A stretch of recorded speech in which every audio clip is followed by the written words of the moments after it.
America's Home Cooking.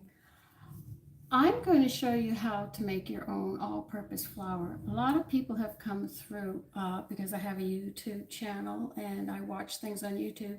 They come through and they're all explaining how they make all-purpose flour. Some say it's too light, some say it's 50-50, some say mine's too heavy and you can't get the ratios right. So because it's difficult to get the ratios right unless you know your grams. So what I'm going to do is we are going to make approximately just about 3 cups of all-purpose flour. Now let's talk about wheat. You'll hear people say hard wheat, soft wheat. Soft wheat is spring wheat. Hard wheat is winter wheat. Now, which one do you call cake flour? Cake flour is your spring wheat, known as your soft wheat, and your autumn wheat is known as bread flour. Those are the things that you can, oh, hello.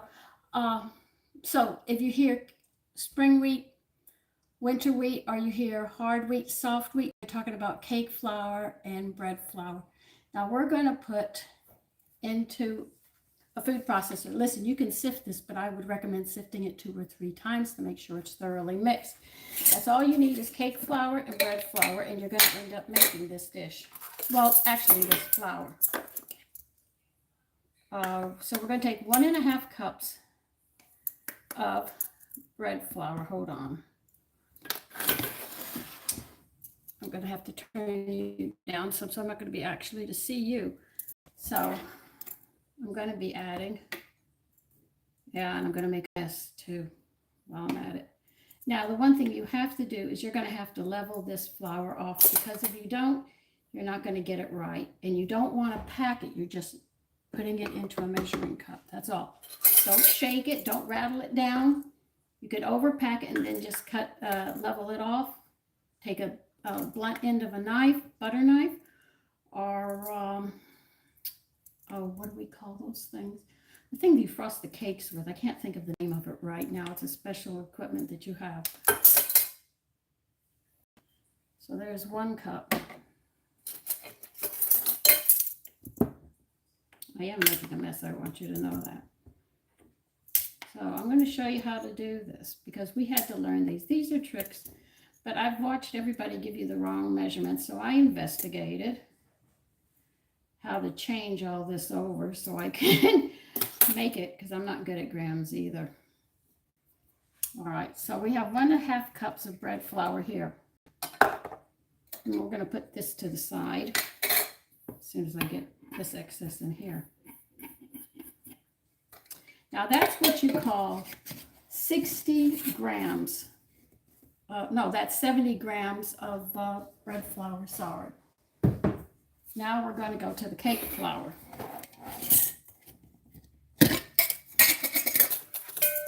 And in this bowl, I better turn you. In the bowl, I am going to take 1.5 cups. And I'm probably going to make a big mess here too.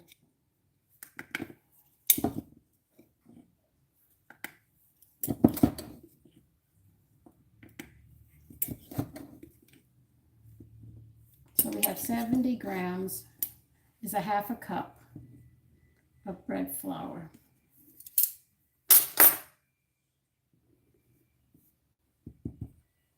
Now we need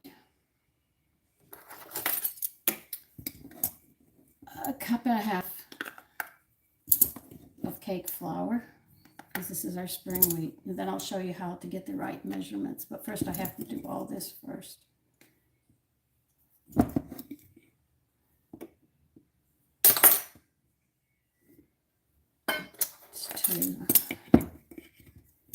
Honey Pie saying, does she know what she's doing? Yeah, I know what I'm doing. Sometimes I have so much on my mind and I'm starting to tell you one thing and you see me go in a different direction, but it's actually, we're getting 1.5 cups of bread flour and 1.5 cups of cake flour. Then we're going to fix the cake flour so we'll have the right measurements.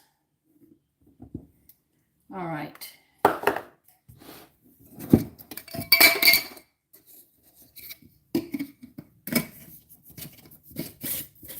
get this out of the way. All right, now, I just told you 70 grams per half a cup of your bread flour, right? And I put 3 of them in here, so this is 3.5 cups of bread flour that's in the food processor. Now, I got 1.5 cups of cake flour here, but I only need 60 grams to go to every 70. Now, 1 tablespoon level is 10 grams. So we're going to take 3 tablespoons out of this, and we'll have the exact measurement of what we need.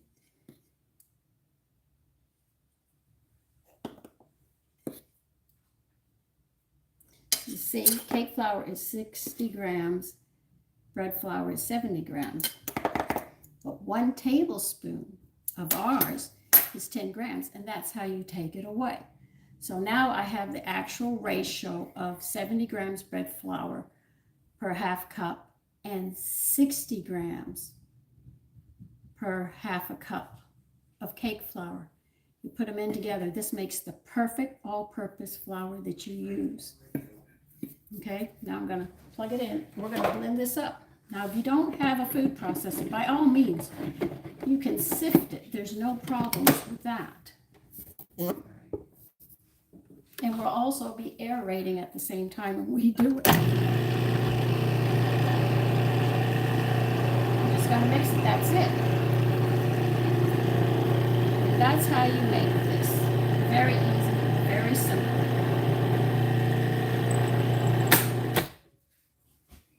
By accident, I hit the button that turned it on. Now you have perfect all-purpose flour. That's all it is.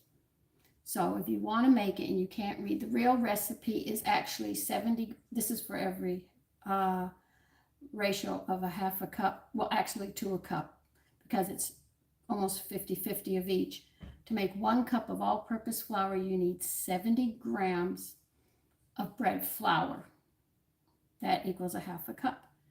Now, when you go to put the cake flour with it, all what you have to do is to sit there and measure out a half a cup, take 1 tablespoon away, which will take 10 grams away, and then pour it in, and you've made exactly 1 cup of all-purpose flour. That's it. Ta-da! We did it! So now, if you have a problem or you don't have it, but for people who bake, we're always having flours and stuff around the house. But if you ever run short and you say, oh, I can't make this, I don't have enough flour to do it. If you have cake flour, if you make cakes, or if you cook, believe you me, you will have these things in the house. These are basics that you have, and you can sit there and make your own all-purpose flour. Just remember, when you measure out a half a cup of bread flour and half a cup of the cake flour, take 1 tablespoon of the cake flour out of that half a cup, and you'll have the perfect ratio of the stuff that you buy in the store. I'm just cleaning some of my mess up. Okay? So, seems all of you are talking, and I'm busy showing you something. What's going on?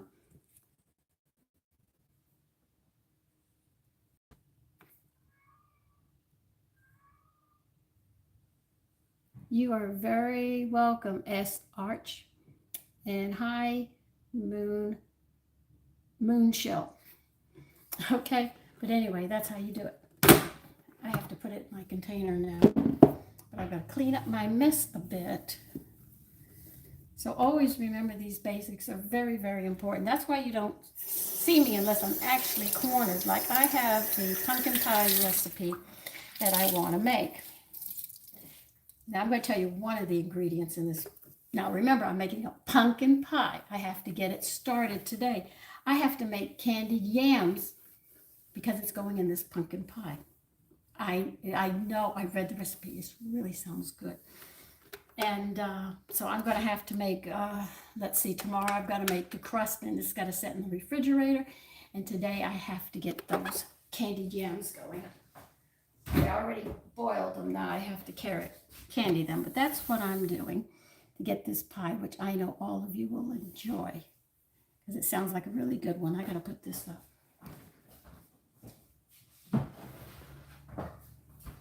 So always remember, if you have the basics, I make my own tooth powder. And you're probably saying, no, you can't. Yes, you can. And yes, I have. Yes, I do. And they recommend that you only have to use it twice a week. I use it on Wednesday and Sundays. It really cleans your teeth. I know I should get a funnel and do this. It'd be much easier, wouldn't it? Before I make another mess. But I make a lot of these essentials to save money. I'm not wealthy. And I heard one woman sit there and say, us poor folks can't afford this kind of food. Believe you me, you can't. So it's not hard. It takes time. It really does.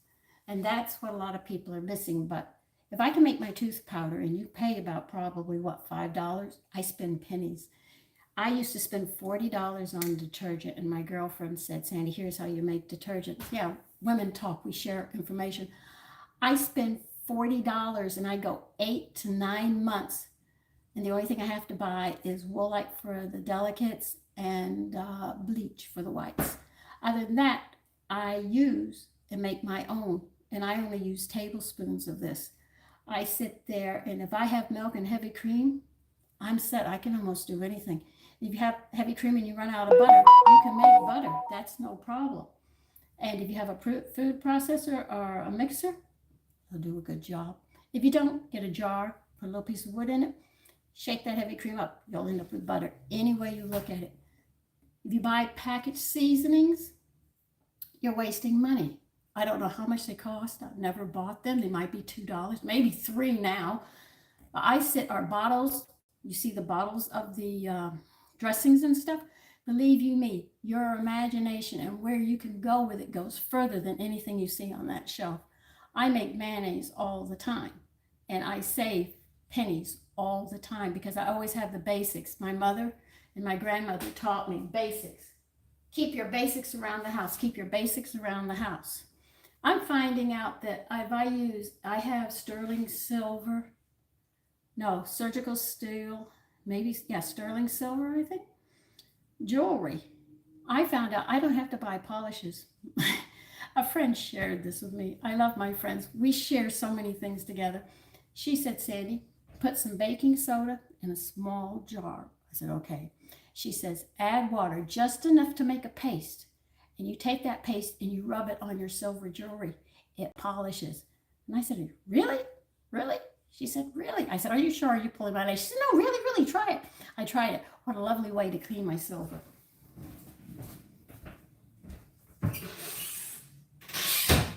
I am finding out so many things, and these skills are lost. I don't know them all, and I'm still learning.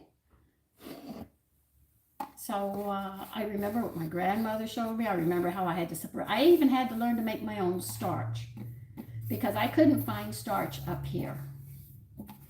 And for you young people, we used to starch our clothes. Everything was made with cotton, and because men sweat around the collar, they sweat more than women, and their hormones are stronger than ours, which causes them to wear the material of the clothes out. But the thing is that also protects us when they go into fight mode. They can really do damage. You know what I mean? Look at the war. They can really do it. So, women, my time growing up, we used to my mother would buy starch and we dip the clothes in after we wash them. And if she dries them, because she's not starching that day, she'll dry them and then starch them the next day. But most of the time, the women would starch their clothes. They'd wash their clothes instead of putting them in the dryer. If they were cotton, like dress shirts, blue jeans, skirts, and stuff that were cotton, she would sit there and dip them into the starch. And then she would wring it out and hang it up on the line. When they came in, they were stiff as a board. You sprinkle them with water, roll them up, put them in a plastic bag, and then we let them sit for about an hour. And then we get what we called a dry iron, not the irons of today, but we used to have a dry iron and a steam iron. We had two different ones. and you would iron those clothes. You had to be careful because if you left it too long, because they had one temperature which was high, you would end up burning them. You see the old black and whites and you see a big hole where you see this of the iron. Yeah, that's because she left it too long. So they didn't have it here, and I do things the old way. So I'm sitting there, where is the starch? And the people at the store were looking, I said, what are you talking about? I said, starch for the clothes. No, I don't know what you're talking about. What starch? I said, you use it for the, and I was explaining it to this young man. He took an offense because I was explaining to him about the hormones in men, which is hard on the material. So this is what women used to do. And I had to learn to make it. And I found out, I said, investigate. That is bluing that you can get at a, what do you call it? A bodega store, and nothing but cornstarch, but you make it thick and you add that bluing to it, which gives that brightness to the clothes. And that's how I learned to make my own starch for my clothes. And I used to iron my husband's clothes. And if I wasn't up to ironing that day, I'd stick them in the freezer. They would last in the freezer, you know. Just stick the clothes in the freezer or freeze them. And then when I'm ready to iron, take them out and unroll them. And that's how we did the clothes. So all of these things we had to learn them. My grandmother was the one who taught me about, I thought peelings and stuff went into the trash and the trash men had to come and get them. But my grandmother said no, she would take the peelings and stuff and she would use them. And if she had too many, this is why I learned to make stocks, to take the peelings of the vegetables. And I'm charging you and I'm cleaning my mess up. She's the one who said, sit there and boil them down and you can can them. She put her canning into the barn. Okay, we're talking going back now. Matter of fact, it was a dirt road to get to it. Now I can't even find the house or the road if I went down to Texas looking for it. So that's what I learned. I mean, her trash for the day was half of this bowl. She'd leave it right there, and all day long she'd do the coffee and everything else. So that's why I wanted you to know how to make your own all-purpose flour. So therefore, if you ever get stuck, or if you say, I don't have sweet cream, I can't bake these recipes, or it says a moderate oven or very hot, I gave you a video on that, on oven temperatures, so you would know how to read the old recipes if you wanted to try them, because if you have your grandmother's cookbook, she might not have those. She'll have the old terminology and you have to figure it out. So see, that was very important that you learn those things at that time. So that was about it for this video, okay? But I hope it helps you to understand these things. That's why I make my own salt. I make my own, God, I make a lot of things. My girlfriend wants to show me how to make candles. And I said, God, I haven't done that since I was a little girl. We used to make our Christmas candles, but I can't remember the steps on doing that. But I remember when they canned, you had to put wax on top of it. So my mother had special pots that we'd buy the wax in the blocks, and I'd be at the stove, and we had to do it not on the flame. It had to be in a double boiler because we didn't want to burn the wax, because then the smell would go into the jams and stuff. And my mother would make the jams, and then I would have to sit there with a spoon and pour the wax over. Then when we opened the jar, after we've done everything we have to do, my mother would sit there and rinse everything off of the wax and save it for the next time around when she went to do waxing for the preserves. And today, and my grandmother goes further back than that. My grandmother, she would have canning jars about this big, and it had a metal around it, and the lid was stuck to it. The only thing my grandmother had to do was buy the rubbers, and that was it. She would sit there and pack those, put the rubber on, clamp that lid over, and lock it down, pressure cook it. That's how hers were. So things have changed a lot, but once you get to know the old people, well, you wouldn't know them now because they would be like 200 or 150. So these are things that went into the past. I share these with you, but I know a lot of people were telling you the ratios of making your own all-purpose flour, but they got the ratios all wrong. So I made sure that I could break it down for you.